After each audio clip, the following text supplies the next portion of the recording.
여러분, 양석현 목사님이에요. 여러분, 한 주 동안 건강하게 잘 지냈나요? 부모님을 사랑하고 아껴드리면서 잘 보냈나요?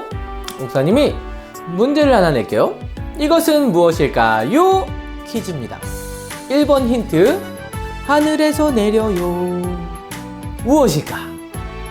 벌써 맞힌 친구들도 있어요. 자, 두 번째 힌트도 다 들어보세요. 두 번째 힌트, 한 글자예요. 그럼 세 번째 아주 결정적 힌트, 더울 때는 내리지 않아요. 정답은 눈. 맞았어요. 눈이 정답이에요. 그러면 목사님 진짜 중요한 문제, 이 문제의 정답을 맞춰보세요. 이것은 무엇일까요? 목사님이 생각했을 때 이 세상에 제일 많은 것 같아요. 이게 뭘까? 자, 두 번째 힌트, 이것은 눈에 딱 보이는 것은 아니지만 어떤 소리를 통해서, 그리고 어떤 행동을 통해서, 그리고 어떤 감정을 통해서 이게 있구나 라는 것을 우리가 누구나 다 알 수가 있어요. 어렵나요? 그럼 세 번째 힌트, 이거 아주 쉬운 힌트예요. 이것은 아무도 티칭하지 않아요. 아무도 가르쳐 주지 않아요. 그런데도 모두 다 가지고 있어요. 너무나 잘해요. 이게 뭘까? 아무도 가르쳐 주지 않는데 우리가 너무 잘해. 이게 뭘까? 공부는 아니겠지, 그쵸? 정답을 알겠나요? 아직도 모르겠어요? 그럼 모르는 친구를 위해서 네 번째 힌트, 갓난아기부터 나이가 많으신 어르신까지 모든 사람이 다 가지고 있어요. 정답은 기도하고 알려주도록 하겠습니다. 기도할게요.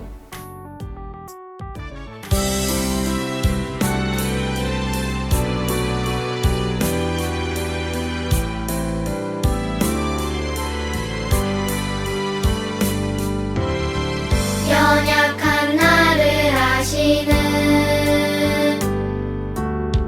주님이 나를 부르시네. 약속한 말씀을 이루시는 하나님, 그분을 신뢰해. 보내신 곳에 함께 하시네. 능력에 팔로 이끄시네. 오늘도 내 삶에 놀라운 기적을 행하시는 주님. 하나님 감사합니다. 한 주 동안 또 우리의 삶에 함께 해주시고 다스려 주시고 또 우리에게 사랑하는 부모님을 주셨음에 감사하는 시간들을 보낼 수 있게 해주셔서 또 감사합니다. 하나님, 우리의 삶 가운데 함께 하시는 그 하나님을 또 찬양하고 예배하며 이 시간 말씀 앞에 섭니다.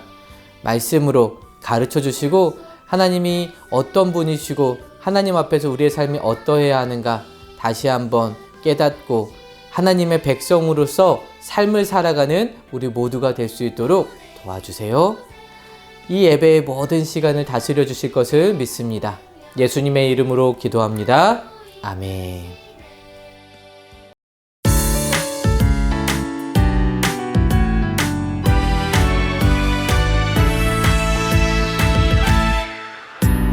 어떻게 하면 용서받을 수 있나요? 어떻게 하면 변화받을 수 있나요?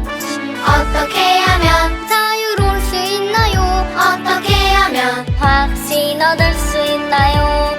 누구든지 예수님 부르면, 누구든지 예수님 믿으면 구원받을 수 있어.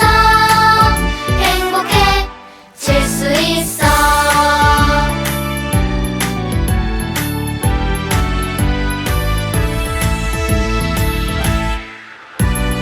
어떻게 하면 용서받을 수 있나요? 어떻게 하면 변화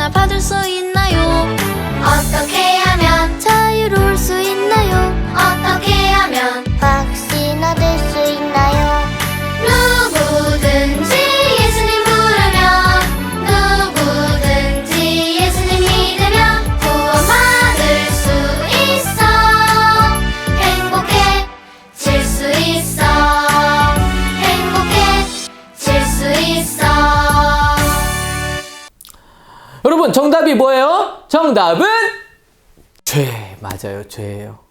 죄는 이 세상에 너무 많아요. 제일 많은 것 같아요. 왜? 우리가 뉴스를 보아도, 우리가 신문을 보아도, 우리가 유튜브 영상을 보아도, 어디를 보아도 이 죄를 발견할 수 있기 때문에 그렇죠. 아무도 가르쳐주지 않죠. 그런데 너무나도 잘하죠. 그리고 이 죄는 말로, 욕으로, 또 나쁜 말, 거짓말들로, 말로, 소리로 나올 수 있죠. 또 행동, 싸우고, 빼앗고, 죽이고, 또 생각, 미워하고 하는 그 모든 것들, 이것이 바로 우리가 하면 안 되는, 우리가 하나님 앞에 죄를 짓고 있는 그것이에요. 그런데 여러분, 이것은 나쁜 어른들만 포함된 이야기인가요?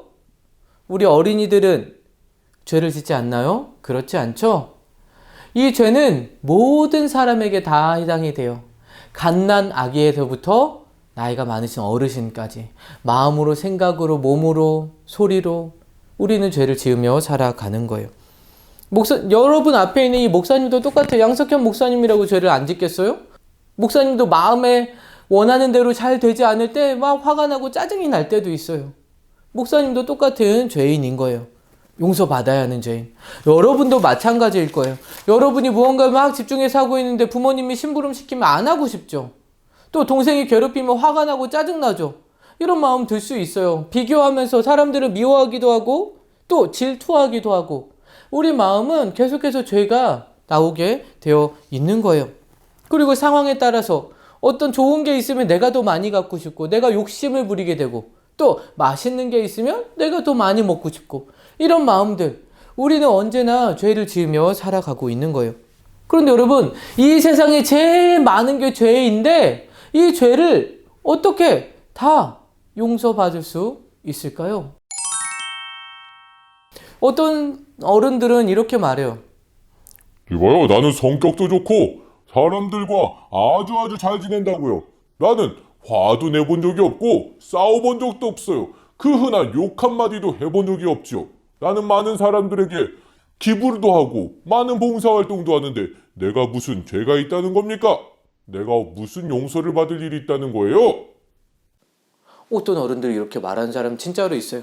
또 어린 친구들 중에서도 이렇게 말해요. 저는 죄를 짓지 않았어요. 저는 때리지도 않고 싸우지도 않았다고요. 이렇게 얌전하고 착한데 무슨 죄인이라는 거예요. 전 엄마도 맨날 저한테 착하다고만 하셨어요. 저는 죄 지을 거 용서받을 게 아무것도 없다고요.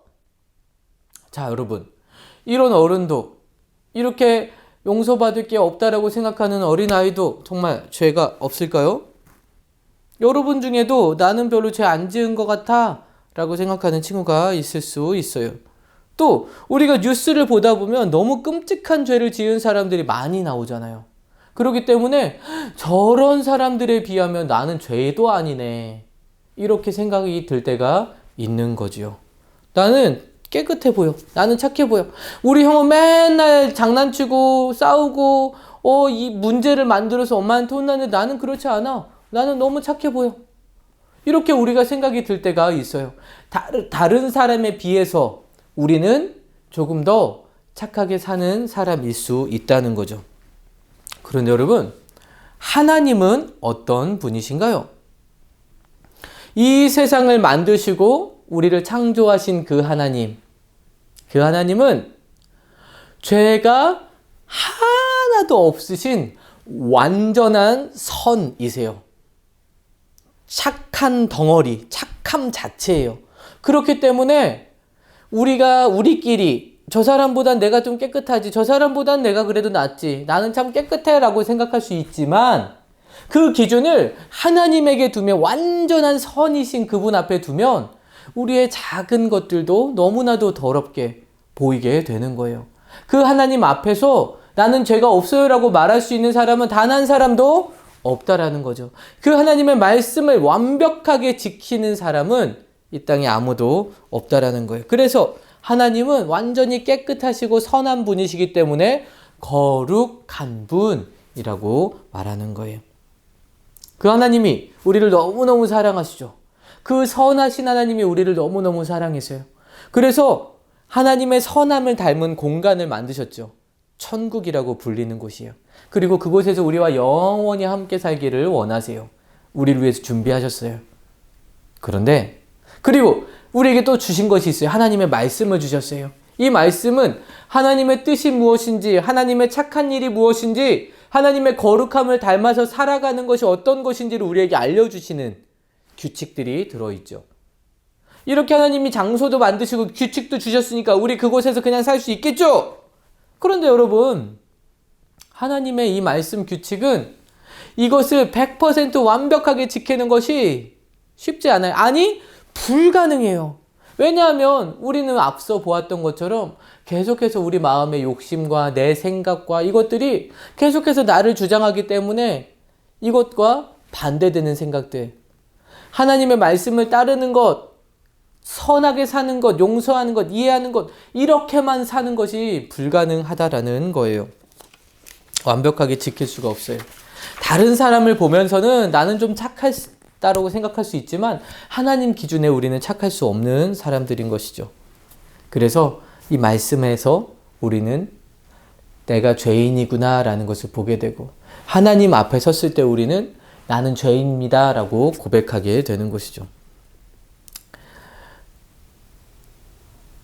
그건 아무리 귀엽고 착해 보이는 0살짜리 몇 개월 태어난 지 얼마 안 되는 아기도, 갓난아기도 마찬가지예요. 하나님 앞에서 세상 그 누구도 더러운 죄 투성이인 것이죠. 그런데 여러분, 이 죄를 가지고 있으면 어떻게 될까요? 죄는 하나님과 반대돼요. 하나님은 선이시잖아요. 죄는 하나님과 늘 반대하게 행동해요. 그래서 이 죄는 하나님과 함께 할 수가 없어요. 하나님과 반대편으로 가고 하나님과 점점 멀어질 수밖에 없는 거예요. 그래서 하나님이 누군지 알지도 못하게 되고 하나님을 미워하는 모습으로 계속해서 드러나게 되는 것이죠. 하나님의 사랑이 무엇인지도 모르고, 그래서 죄 가운데 있는 사람들은 더 하나님을 미워하고 멀리하게 되는 거예요. 결국에 하나님께서 우리를 위해서 준비하신, 우리와 영원히 살고 싶어서 준비하신 그 공간, 그 천국에 우리는 들어가지도 못하고 우리를 사랑하시는 그 하나님과 영원히 멀어지고 떨어져서 결국엔 그 죄의 벌을 받는 곳, 영원한 고통을 받는 곳으로 우리가 갈 수밖에 없다라는 것이죠. 하나님은 우리를 사랑하시고 우리에게 좋은 것을 주시고 늘 우리의 행복을 기대하시고 기뻐하시지만, 죄는 우리를 계속해서 어렵게 하고 아프게 하고 힘들게 하고 그 벌로 우리를 이끌고 가는 거예요. 하나님과 반대되어서. 여러분, 우리는 이 죄의 아주 작은 것까지도 다 해결해야만 합니다. 그렇게 해야지만 완전한 선이신 하나님께로 갈 수가 있는 거예요. 그렇다면 어떻게 우리가 완전한 선이신 하나님께 갈 수 있을까? 이 죄를 어떻게 완전히 다 해결해 버릴 수 있을까? 자, 옷에 더러운 것이 묻었어요? 그럼 우리 어떻게 해요? 세제를 묻혀서 빨면 되죠. 그러면 우리가 식사를 하고 그릇이 더러워요. 그럼 이건 어떻게 해요? 퐁퐁이 묻혀갖고 씻어버리면 돼요. 그렇다면 우리가 죄 때문에 더러워지면 우리는 어떻게 해야 될까요? 목욕하면 될까요? 자, 목욕을 했어. 그럼 몸은 깨끗해졌죠? 하지만 우리 마음은 어떻게 해요? 우리 마음으로 짓는 죄들, 이거는 어떻게 해결할 수 있어요? 마음을 어떻게 꺼내서 씻을 수 있을까요? 우리가 매일매일 착한 일을 10개씩 100개씩 그렇게 하면 우리의 마음의 죄가 해결이 되고 깨끗해질까요? 부모님 말씀도 잘 듣고 교회에 빠지지 않고 하나님께 잘 보여, 헌금도 많이 하고 찬양도 엄청 크게 부르고 막 율동도 하고 예배 매일 드리고, 이렇게 하면 하나님이 예뻐하셔서 우리의 죄를 용서해 주실까요? No, never. 절대로 그렇지 않아요. 그런데 기쁜 소식이 있어요. 하나님께서 우리의 어떤 노력으로도 해결할 수 없는 우리의 죄의 문제를 해결할 수 있는 방법을 주셨다는 거예요. 할렐루야! 이 방법이 무엇일까요? 누군가가 벌을 대신 받아주는 거예요. 그럼 여러분, 목사님의 죄를 대신해서 여러분 벌 받아줄 수 있어요? 아무도 없어요? 그러면 목사님이 여러분을 사랑하니까 여러분의 죄를 대신해서 목사님이 그냥 제가 대신 벌 받을게요 할 수 있을까요? 없어요. 그러고 싶지만 없어요. 왜? 목사님도 죄인이기 때문에 죄를 가진 사람이 죄인의 죄를 대신 벌 받을 수가 없어요. 자기의 죄도 해결이 안 됐기 때문에. 그래서 이 세상에 그 누구도 다른 사람의 죄를 대신해서 벌 받을 수 있는 자격을 가진 사람은 없다라는 거예요. 그러면 어떻게? 하나님께서 한 가지 결정을 내리셨어요. 죄가 없는 사람을 보내자. 그래서 죄가 하나도 없으신 분을 보내주셨어요. 그리고 그분이 사람의 몸으로 태어나게 하셨고, 그리고 우리의 모든 죄를 대신 짊어지시고 죽게 하셨어요. 그분이 누구예요? 바로 예수님. 맞아요. 예수님은 하나님이세요. 하나님의 아들이시고 하나님이세요. 그렇기 때문에 죄가 하나도 없으신 완전한 선이세요. 그런데 그 예수님이 우리를 사랑하시기 때문에 인간의 몸을 입고 이 땅에 오셨어요. 여전히 예수님은 죄가 없으시죠. 하지만 우리의 모든 죄를 대신해서 십자가에서 못 박혀 피 흘려 죽으신 거예요.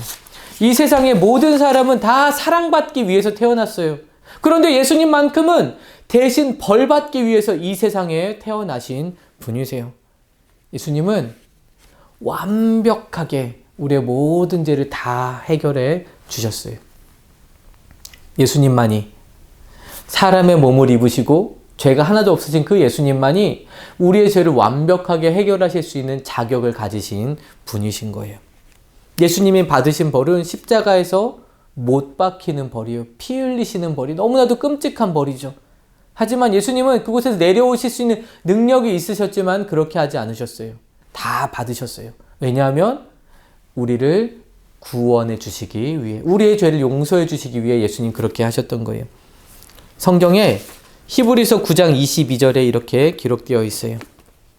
율법을 따라 거의 모든 물건이 피로써 정결하게 되나니 피 흘림이 없은즉 사함이 없느니라. 이 말씀은 피가 흘려져야지만 용서받을 수 있다라는 말씀이에요. 결국 이 말씀을 지키시기 위해서 예수님은 모든 피를 다 흘리시고 십자가에 죽으신 거예요. 용서받게 하기 위해서. 우리를, 여러분을 용서받게 하기 위해서 그렇게 하신 것이죠. 그래서 이 예수님을 우리 마음 가운데 모셔드릴 때, 이 예수님을 믿을 때 우리는 이 예수님이 하신 그 일 때문에 용서받게 되고 우리의 모든 죄의 문제는 해결받게 되는 거예요. 여러분, 어떻게 이것이 가능할까요? 우리는 죄인이지만 죄가 없으신 예수님이 우리의 죄를 다 짊어지셨기 때문에, 그리고 그 예수님이 우리 안에 계시기 때문에 가능하게 된 거예요. 우리를 보실 때 하나님이 우리 안에 있는 죄를 보시는 것이 아니라 무엇을 보신다고요? 예수님을 보시는 거예요. 그래서 석현아, 너 안에 있는 예수를 보니 너의 문제는 다 해결되었구나. 너는 의로운 자다 라고 말씀해 주시는 거예요. 그렇게 우리를 인정해 주시는 것을 칭의라고 하는 거예요. 뭐라고 한다고요? 칭의, 의롭게 칭하여 주신다, 불러주신다 라는 뜻이에요. 예수님이 하신 그 의로움을 우리에게 옷으로 입혀주셨어요. 그래서 우리를 보실 때마다 예수님을 보시고 우리를 깨끗하다라고 인정해 주시는 거죠. 여러분, 죄, 우리가 해결할 수 없는 그 문제를 어떻게 해결받을 수 있다고요? 예수님을 믿을 때 하나님으로부터 칭의, 의롭다고 우리가 인정받음으로 우리의 죄의 문제가 해결되는 거예요. 그러면 문제가 해결됐으니까 이제 내 맘대로 살 거야 하면 될까요? 아니죠.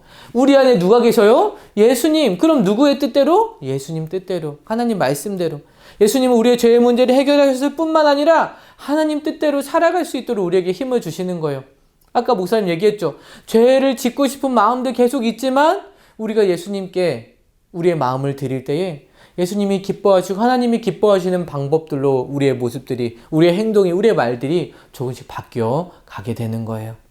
그래서 결국엔 하나님의 방법대로, 하나님 말씀대로 살 수 있는 하나님 백성 되는 거죠. 할렐루야! 그렇게 살아가는 저와 여러분 되기를 간절히 축복해요. 예수님 때문에 구원받은 우리, 구원받은 백성으로서 마땅한 말과 생각과 행동을 하며 하나님께 영광 돌리는 저와 여러분 되기를 주님의 이름으로 축복합니다. 기도할게요. 하나님 감사합니다. 예수님 때문에 우리가 용서받았습니다. 예수님이 대신 벌받아 주심으로 우리가 의롭다 칭함을 받았습니다. 이제 예수님께서 구원해 주신 그 구원받은 자로서 이 땅을 살아가게 하시고 하나님의 백성으로서 이 땅을 살아가는 우리의 모습이 되도록 우리를 지켜주시고 다스려 주세요. 한 주 동안도 우리의 삶 가운데 함께 하실 주님을 기대합니다. 예수님의 이름으로 기도합니다. 아멘. 이번 주 미션 빠밤. 자, 이것은 무엇일까요? 우리는 알 수 없지만 예수님이 하신 일 때문에 하나님이 이렇게 우리를 불러주신다고 했어요. 두 글자. 우리가 죄의 모든 문제가 다 해결되었다라는 것을 말하는 두 글자. 어떻게 불러주신다고요? 그것을 목사님께 보내주세요. 그러면 목사님이 간식 쿠폰을 쏴주도록 하겠습니다. 그럼 여러분 한 주 동안 잘 지내고 우리 다음 주에 또 만나요. 안녕.